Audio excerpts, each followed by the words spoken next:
Hi, everybody. Welcome to Conversations with Busy. I hope you enjoyed today's story. And if you do, please subscribe. Here we go. Hi, everybody. Welcome to Conversations with Busy and Busy's husband. Welcome. Thanks for having me on the show. I'm so excited to converse with Busy. It's going to be a great conversation. Stick around, see what we have to say. You guys, he's picking up some stuff. Isn't this exciting? I'm so glad you guys are here, by the way. I know if you listened to last Wednesday's podcast, I said I wasn't going to record, but something inside of me said I have to record. I don't know. What was something it? Came over me. I don't know. I always think that it's, God always interferes and says, hey, you need to record a podcast. And I'm like, okay, I need to record a podcast. So here we are. And it is episode 545. 5:45. Isn't that great? That is great. That's It's not the time. So many. The time is actually 4 o'clock, a little bit after 4 on Sunday. We record on Sunday, and we drop tomorrow morning. And before I go any further, I just want to show you guys. If you like my necklace, it's Mary. It's fabulous. People stop me all the time. They're like, "Where did you get that, Blessed Mother?" And it is from CB Jewelry, and you will find a link for CB Jewelry in the description and a promo code for free shipping. Oh, wow. Just had to throw that out there before we get started. Do they have men's items too, or just women's? They do have some men's items. Oh, how about that? Do you remember that? I did get you something once. I don't know if you remember that. Sorry, I was conversing for the viewers, not for myself. Oh, I already know the whole podcast. Oh, you do? Oh, yeah. How do you know? But they don't know it yet. Okay, well, maybe they do. I don't think they do. Okay, well, now they do. Thanks, honey, for letting everybody know. All right, sorry. Okay. Spoiler alert. Okay, so it's okay. He's getting real excited here, aren't you? Okay, so Today we are going. Okay, back to hi, everybody. Welcome to Conversations with Busy. I'm so excited today because I have my very special guest, my husband. Very special. I'm very excited to be here.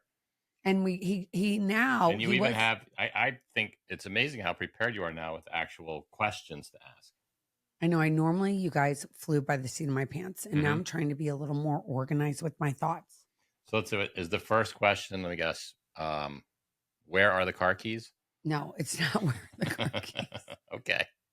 That would be your question to me too. It would not be my question to you because I always have my car keys.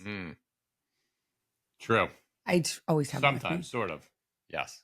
True.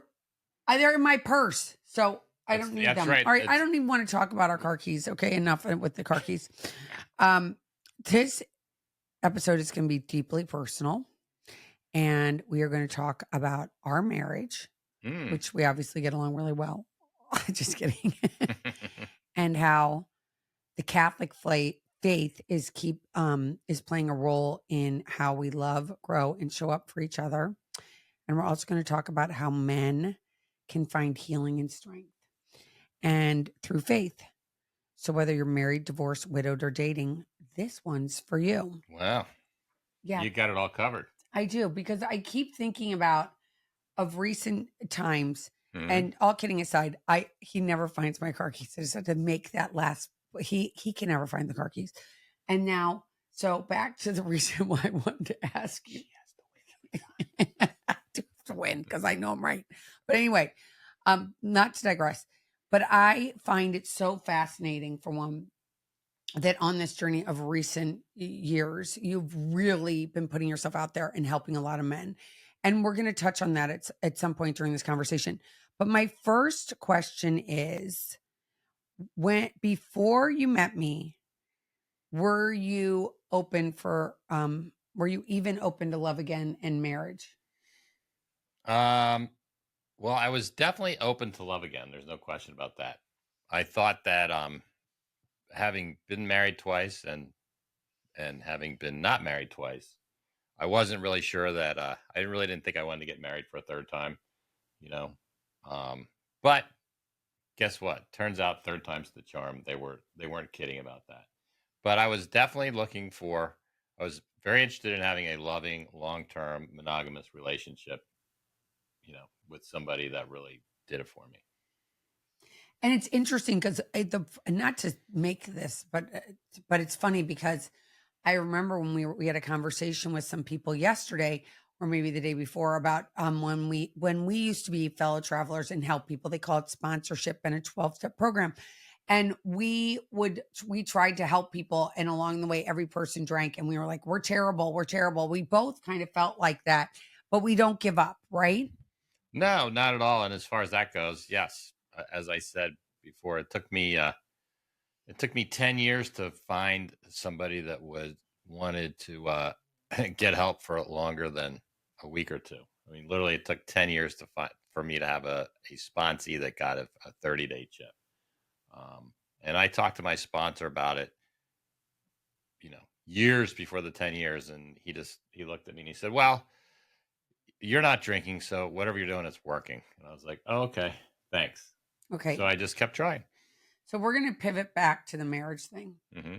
So you've been, as you just mentioned, you've been married twice already. Correct.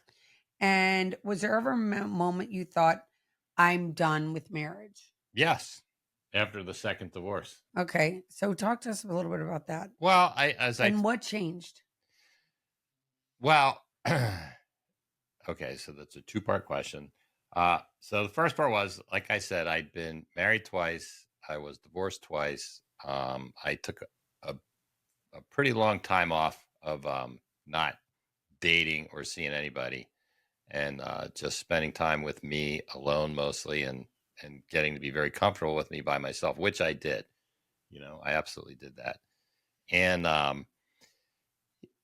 my father was a person who was married once and divorced once for a long time. So, and he had Like decades, or like what does a long like time mean? decades, almost 30 years of being in a relationship with uh, the person who was the love of his life. They lived together. They did everything together. They did not get married until he knew that he was going to die. That's when he got married. 2 weeks before he died, he got married. Um, and he made it work, and he had a very happy relationship. And I was like, well, he's making it work. There's no reason why I can't. Maybe he's onto something, because he's been with this woman a lot longer than he was with my mother. So, you know, he's kind of a role model. So, my thinking was like, this marriage thing is not working for me. So I don't know why I need to do it. My dad didn't do it. And their relationship was like all but married. I mean, it was as if they were married. They just didn't have the actual marriage. And as to why I got married, because I fell in love with this woman who's sitting next to me right now, and she basically told me we're either going to get married or we're going to go our separate ways. And so I did not want to go my separate ways, and so we got married, and I'm so happy that we did. Honestly, it was out of my three marriages, the actual marriage ceremony and all that, it was by far the best. It was the most beautiful. It was, for me, the most sincere and loving for me, just from where I came from. And it still remains for me the best day of my life.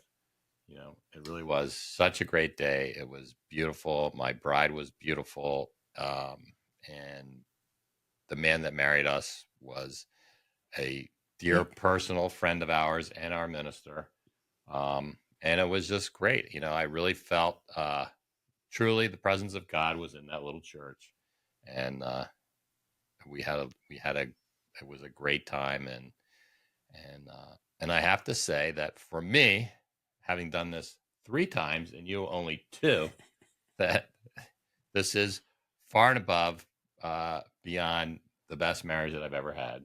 And it's certainly not anything that I ever expected.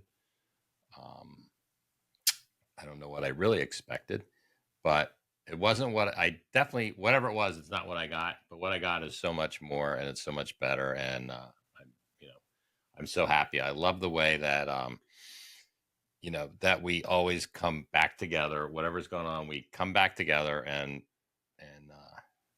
And it's funny because that was always my dream as a child, to be in some sort of a family situation where at the end of the day, everybody came back together. It didn't matter what went on throughout the whole day.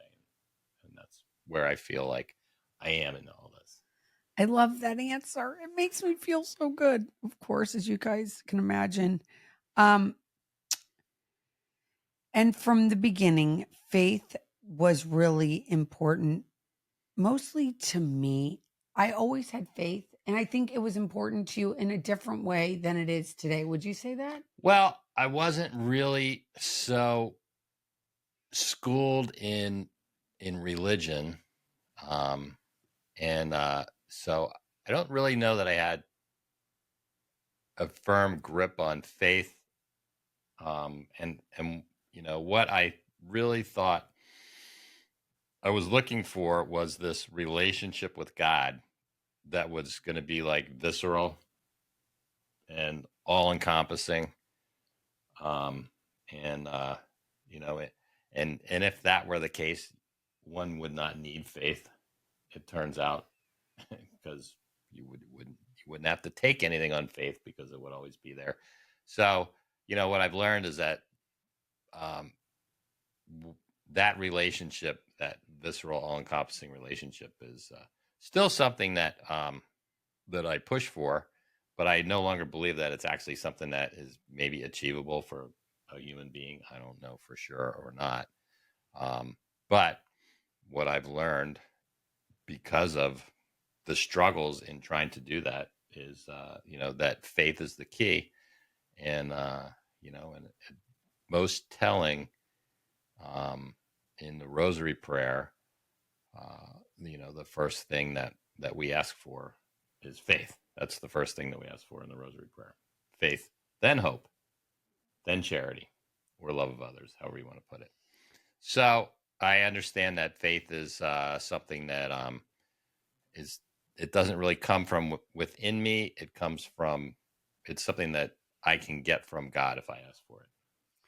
Do you think that us having religion as a part of our marriage, and especially in the last 2 years, has helped us build something stronger, especially in our marriage, than you ever had before?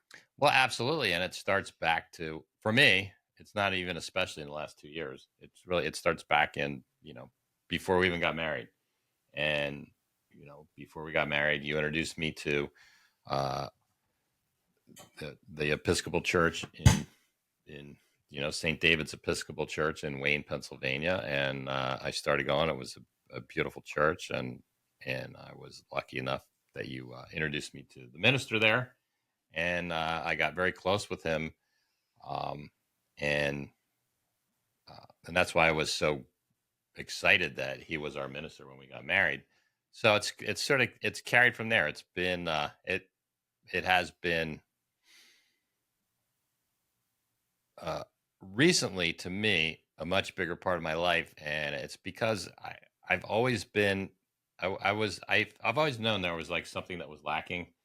And I wasn't sure what it was. And like I said, I thought that it was like this supposed to be this visceral, all encompassing relationship with God, Describe what visceral means. like that you can feel it. It's, it, that it's like, it's just there all the time. And so, wait, can we stop there? Yes. So, I've always had that feeling, Mm-hmm. that visceral feeling. Mm-hmm. I never knew that the word described it. You guys don't think I'm a dummy, but um, that all encompassing thing. And now, do you feel that? No, Okay. I don't. I don't. I have a relationship with God, but I thought that it would be like I would, you know, be pray and meditate, and I would get direction from God all the time. Hmm. And it doesn't really work that way, at least not for me. Well, what happened for me was, so I have this lack, and I know that I have a lack. I just don't know what the lack is. But what God did for me was, he had me cross paths with another man, um, who has been just such a powerful influence in me, in um, not in getting rid of all my judgment of myself of what my relationship is or isn't with God. You know, he's been a great teacher and a great mentor. He's been on your show before, and I love him to death. And and for him, um, we talked a lot about the spiritual journey, versus the religious journey. He's a very He just religious did man. air quotes, but guys, if you're not watching this on Oh, YouTube. if you're not watching, you should tune in because I have a really nice shirt on today.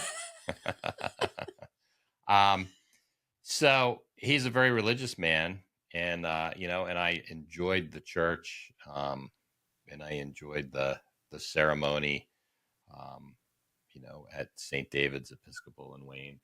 Um, but he's a Catholic, and my wife used to be a Catholic a long, long time ago, and she got back in touch with her Catholic roots, and it all sort of happens. It's so interesting. Like it all sort of happened, like kind of around the same time. You know, it really did. You go to Medjugorje. I met Jimmy. What, like maybe 2 or 3 months before that. Um, and I said yes, yes, yes. yeah, and you, so we both sort of found something that sort of drew us to this church that's right up the street from us, and and um, I've done a couple things with the men that go to that church away from the church, and especially a men's 1 day retreat that they had. But my point is, I it's not me, but I have been drawn there, and the more I go, um, you know, the more I connected I feel. But my connection is not it's not this direct connection with me and God. It's just I feel very connected with this community with this immense spirituality and really good direction too. And that's what I like about the church versus just the spiritual thing, is that there's clear cut direction on on what to do and what not to do. And for me, for this guy, like that really works. If you tell me what I'm supposed to do and what I'm not supposed to do, that's great. If you leave it up to me, I tend to choose like the wrong thing. I really do. I think there were so many things you just said in there, and I think, and just to tell you, I think that knowing that you're doing what you're doing, you know that God is doing it. So that's the whole thing. It's the letting go. Hmm. It's knowing, like, I always wanted a burning bush that said, God, take me here. I want, like, today's gospel was all about Peter going fishing and not finding any fish. And then Jesus saying, well, go to the right side of the boat. And there were all these fish so heavy they couldn't even lift it up. So that was obviously a burning bush. But when we're living today with so many distractions, I think just knowing that you are guided, like what you said when you just described. Now, this is my opinion, and I don't know what the listeners are going to think or what you're going to think, but when that's God brought Jimmy into your life when you were ready. God took me. The Blessed Mother, in fact, called me to go to Medjugorje, which I was like so crazy that I went. It's like that was like a total Peter moment. But, knowing that that's where you went, and then you've been called. And then I saw Father Mike Schmitz was coming into town, who I absolutely adore. Hmm. And I was like, oh my gosh, Father Mike Schmitz is coming. And it was like, oh, it's for men only. And you got to go, which I think was your step, which is God. So that's God talking to you. Oh, I know that. Yeah. I know So that. he But is and I giving say, you, like, I think that my point is, like you just said, you're always looking for a burning bush. Like that is the connection I was looking for, was like the burning bush connection. so that is visceral. So that means that you know that he is there, because everywhere you go, he takes you where you need to go. Oh, the evidence is indisputable. There's no Indisputable. question about It's it. so amazing. It is, and the people that I've met along the way, it's truly incredible. It really is. It's so fun. It's so cool. So now we're going to talk a little bit about men for a minute, because so many women are like, oh my gosh, what are men like? And men are always like, what are women like? As much as we live in a society today that wants to confuse the, what out of us about like, oh, men are whatever. It's just too much. I can't even go into it. But it seems like men carry a lot of shame, but they don't talk about it. What's something you wish more men understood about forgiveness, especially in faith? Um, well, uh, can you repeat the question? Yeah, sure. So men, they must carry a lot of shame. Men carry a lot of shame, just like women do, correct? Yeah, But men. they don't talk about it. Okay. Yeah, they don't talk So about what anything. is something you wish more men understood about forgiveness, especially in faith? Well, I wish with especially with the men that I've worked with, the the the faith they need to have. You can't have forgiveness without faith, for sure. For starters, you can't have that. So, and it's interesting in a 12-step program that you actually like have to have a relationship with a higher power before you even get to the forgiveness part. It totally makes sense. But I would say most men, um, the major forgiveness that they need to make is to themselves. Most men are it's very easy to forgive and forget just about anybody and anything, and it doesn't matter what happened to you. But it's so hard. It's so hard to forgive yourself, you know, and just in the in the realm of recovery, you know, most of the men I know, like they understand. Oh, so and so, yes, he's in recovery, like I am. He suffers from a disease, and the disease because of the disease, he did all these terrible things, and but he's not like that anymore. And and I get it, and he's sort of absolved. But when they think about themselves, it somehow that doesn't really apply. You know, it's like, well, I had a disease, but I did all these terrible things, and I shouldn't have, and I know I shouldn't have, and it's very, very difficult for men to get to that place. So I think that answers the question. And do you think men struggle with opening up to God? I think men struggle with opening up to anybody. Why? Well, and I have to say, let And me. this is your opinion, by the way. This is my opinion, and I have worked with men from mid 20s to you know retirees, and and no man can easily admit and confess to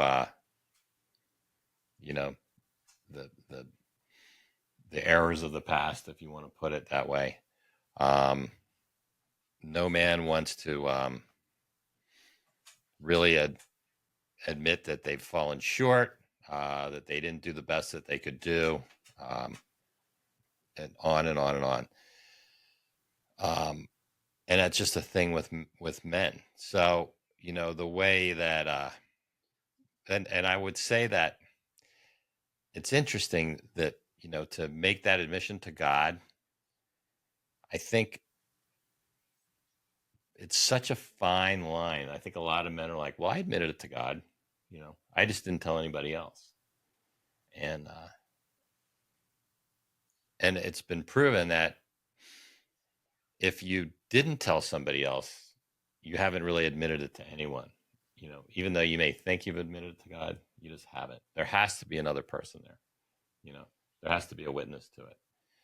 Um, and I mean, that's why I think you say confession to a priest and not directly to God, right? So I can ask God for forgiveness, and I can do that, but I have to do it. Somebody has to witness that, and a lot of men do not want to do that.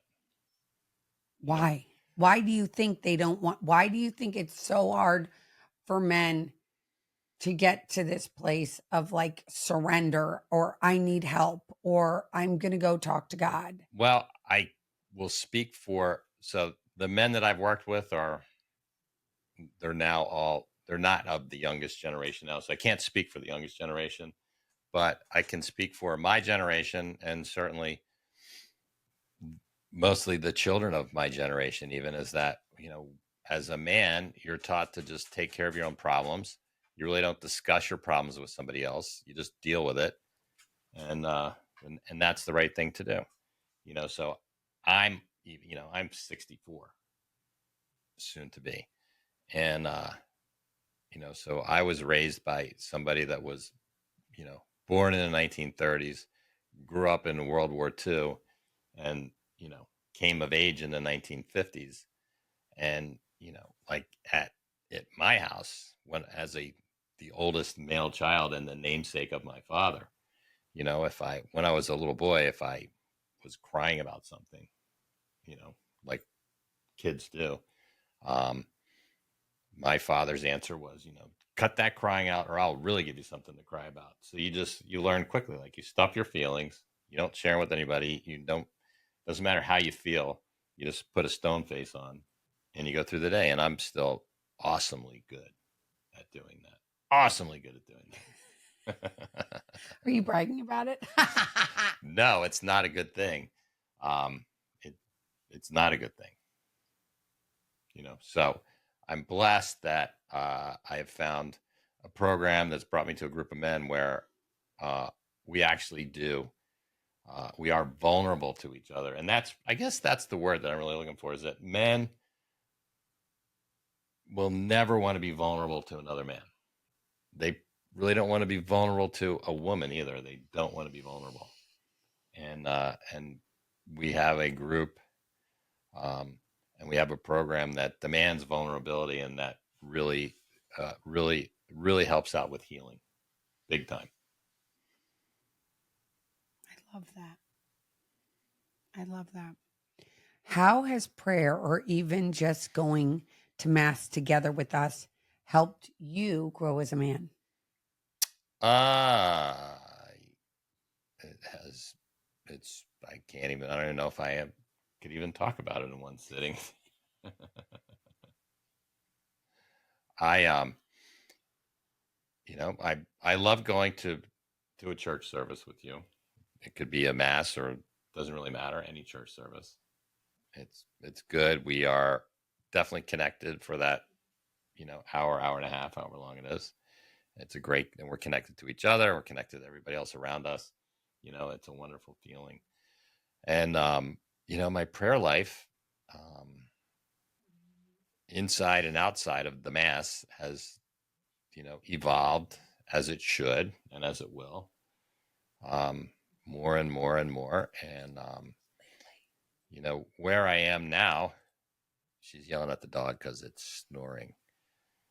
Where I am now is, after working with my people, I've got into this place now where in my prayer life, I try to really, I'm just praying, God, I reveal myself to you, please reveal yourself to me.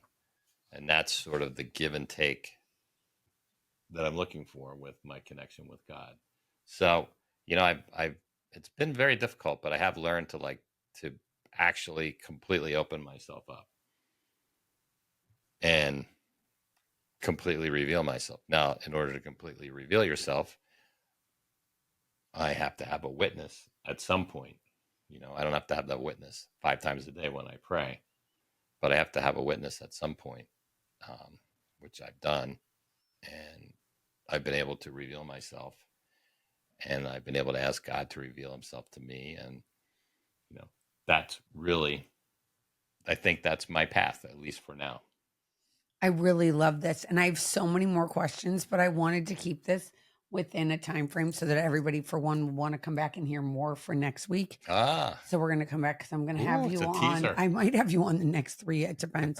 But I want to. The last thing I wanted to say in closing, for one, the last question. In fact, I'm looking. Yeah. No, we won't go there yet. Oh, wow. We're not going to go there yet. I'm going to go there next time. Look at that. You got to come back now. Now you have to come back next Monday. I might even come back to find out. You might have to come back. You're the guest.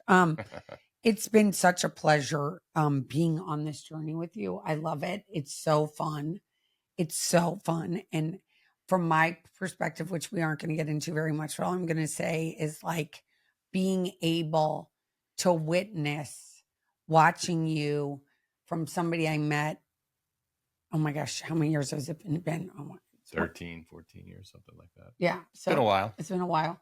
To watch you change from being quote unquote spiritual to being open. And the proof is in the pudding, because when you are open and the light is showing, people want it. And I can see it all around us. Mm-hmm. And with that, I'm going to let you guys go, because that's enough. That's a little teaser. And those of you guys that are out there that know me know what this light thing is. And I think my husband is really, really seeing the light right now. But I want to thank you for being here and talking about this hard. It's not hard stuff. I think it's just personal, and it's so interesting because I think there's so many men that are out there that are dying to have. And I think it's courage, as crazy as it sounds. Would it be courage? Yes, definitely.